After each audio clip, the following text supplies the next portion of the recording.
एक बार फिर मैं आप सभी का मिडवाइफरी एजुकेशन चैनल में वेलकम करती हूँ। आज हम लोग पढ़ने वाले हैं वजाइनल ब्रिज बर्थ मैनूवर्स, जो कि बहुत ही क्रूशियल होता है। हमारे सभी नर्सिंग और मिडवाइफरी प्रोफेशनल पर्सन को जानना चाहिए और स्किल्ड होना चाहिए कि इमरजेंसी सिचुएशन पड़ने पर वो बर्थ को लीड कर सके और करवा सके। और वैसे तो ये स्कोप ऑफ प्रैक्टिस में मिडवाइफरी के नहीं है, लेकिन इमरजेंसी पड़ने पर उन्हें अटैम्प्ट करना है। तो हम स्टार्ट करते हैं। इंस्ट्रक्शंस पहले है कि watch the baby as the buttock lower back and shoulder blade descent, do not interfere, it could take 10 minutes for baby to be completely born once the rump crowns. तो इसका सबसे पहला principal है कि हमको सबसे पहले वॉच करना है। जब भी रंपिंग ऑफ द बटक हो रहा है, मिस क्रॉनिंग ऑफ द बटक हो रहा है, तो हमें पेशेंसफुल उसको देखना है। 10 मिनट लगता है उसको क्रॉनिंग होने में, और उसको डिलीवरी होने तक देंगे और डिसेंड होने देंगे जब तक कि हमारा शोल्डर ब्लेड डिसेंड मतलब दिखने ना लगे। फिर उसके बाद हमारा है if it's best the sacrum the rotate to the anterior could gently rotate the bony pelvis sacrum anterior if don't pull. तो हमेशा हमें क्या करना है कि हमारा जो बेबी का सेक्रम होता है वो एंटीरियर की तरफ रोटेट होना चाहिए। और यदि वो नहीं होता तो हमें एंटीरियर करना है, उसका जो बोनी पेल्विस होती है उसको पकड़कर। और कभी भी उसके सॉफ्ट ऑर्गन को नहीं पकड़ना चाहिए, उसके प्लैंक एरिया को नहीं पकड़ना चाहिए, क्योंकि उससे बेबी का लीवर और किडनी डैमेज होने के चांस होता है। और कभी भी बेबी को पुल नहीं करना, don't pull. The leg seems to takes forever to be born, but be patient if the leg don't deliver spontaneous। तो जब हम देखते हैं कि डिलीवरी जो होती है वो पैर की वो स्पॉन्टेनियस हो जाती है। यदि कभी कभी डिलीवरी स्पॉन्टेनियस नहीं होती है तो हमें मैनवर्स का यूज़ करना है, जिसको हम लोग पिन्नार्ड मैनवर्स करते हैं। Delivery one leg at A time, push behind the knee and behind the leg, grabs the ankle and deliver the foot and leg, repeat for the other leg। तो हम ये हमारा है टेक्निक पिन्नार्ड को, कि हम पहले पुश करते बिहाइंड द नी को बिहाइंड पुश करते हैं। फिर उसके बाद हम लोग उसके एंकल को ग्रास्प करके और delivery of the one ankle करते हैं। फिर उसके बाद दूसरा एंकल को पकड़ के हम डिलीवरी करते हैं दोनों ही लेग का। You may wrap the clean towel over the baby body need to the warm. तो जैसे ही बेबी का जो दोनों लेग है वो डिलीवर हो चुका है, तो अब हम उसको रैप कर देंगे ताकि बच्चे को हाइपोथर्मिया ना हो।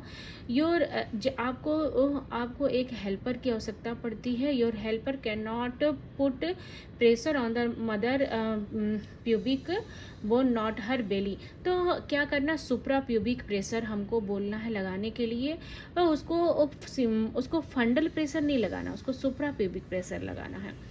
तो keep the baby's head tuck in, this is not push the baby out. तो ये हम लोग क्यों करते हैं, ताकि बेबी जो हमारा जो फ्लेक्शन उसका है वो मेंटेन रहे।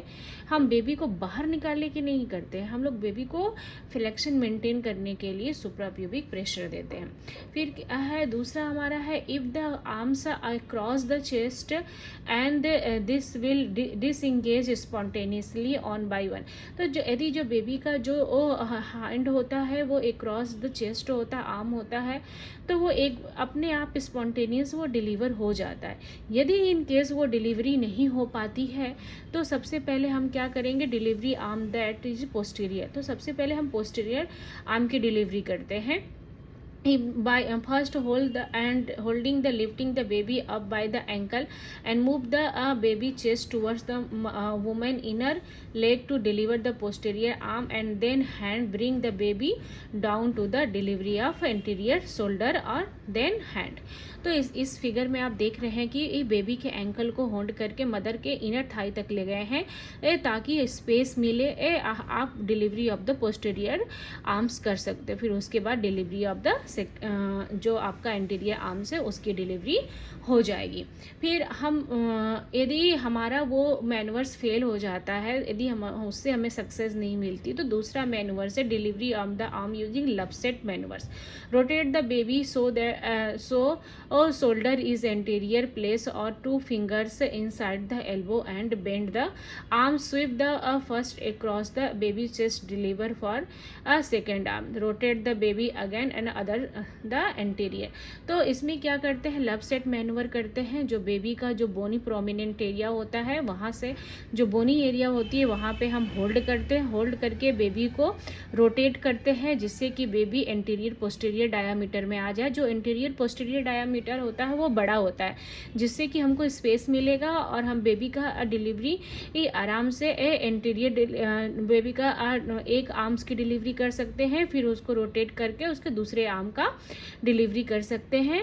और इससे सेफ होता है, हम जरा से भी इसमें पुल नहीं करते हैं।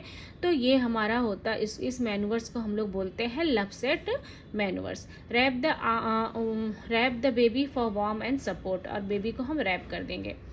फिर उसके बाद हम क्या करते हैं कि allow the body to hang so that head descend with weight of the body। तो जब हमारा डिलीवरी ऑफ द आर्म हो गया है तो उसके बाद हमें क्या करना है कि बेबी को वो अलाउ करेंगे कि वो डिसेंड हो और अपने से, ताकि वो स्ट्रेच हो के ग्रेविटी से बेबी डाउन आए।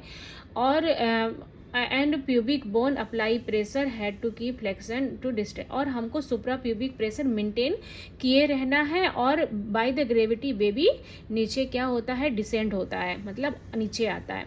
Delivery of the head by MSV maneuver से lay the newborn face down with the length of the body, your hand and arm with the hand. Press the first and second finger on the baby cheekbone. Use your finger, keep the chin tucked, and 2 fingers your hand gently flex the baby head towards the baby chest। तो ये हमारा जो manoeuvres है हम देख रहे हैं, जो इसको हम MSV मैनूवर्स बोलते हैं। इसमें क्या काम कर, सुप्रा प्यूबिक प्रेशर होता है और एक हाथ को हम लोग दोनों बेबी के चिकबोन पे और दूसरे से हम फ्लेक्शन मेंटेन करके बेबी को वो निकालते हैं, जिसको वो हम लोग बोलते हैं MSV मैनूवर। और डिलीवरी ऑफ द बेबी का हेड के लिए करते हैं। और ये मैनूवर हम तभी अप्लाई करते हैं जब nap of the neck baby का हमें दिखने लगता है, तब हम ये अप्लाई करते हैं। फिर उसके बाद है कि bring the baby head down until you can see the hair line, pull gently to deliver the baby head. Raise the baby still astride and your arm until the mouth and nose are free। The back, तो हमको जब तक हमको support किए रहना है अपने arm से अपने बेबी को, जब तक कि उसका फुल डिलीवरी ही नहीं, उसका नोज़ और माउथ उसका हमें दिखने न लगे, डिलीवरी ना हो जाए, तब तक हमको सपोर्ट करना है। और मदर को सॉलो और ब्रीदिंग लेने के लिए बोलते रहेंगे। and it take about 1 minute from nose to fully born। the head must not come out too fast। और जब हम बच्चे का डिलीवरी कराते हैं तो सडनली ही हम लोग टू फास्ट डिलीवरी नहीं कराएंगे और उसको वो आराम से बेबी का डिलीवरी होने देंगे। सडन डिलीवरी होने से बेबी को इंट्राक्रैनियल हेमरेज भी हो सकता है और ब्लीड भी हो सकता है, तो स्लोली ही कम आउट होने देंगे बेबी को और टू फास्ट नहीं करेंगे। तो ये हमारा है breach birth, vaginal breach birth, जो कि बहुत ही इजी है, स्टेप्स है, सिंपल है, जो कुछ मैनूवर्स है जो हमें याद रहेगा तो हम आराम से अपने MLCU में ब्रीच अटेम्प्ट कर सकते हैं। तो ऐसे ही इंफॉर्मेटिव वीडियो के लिए हमारे चैनल को सब्सक्राइब करें।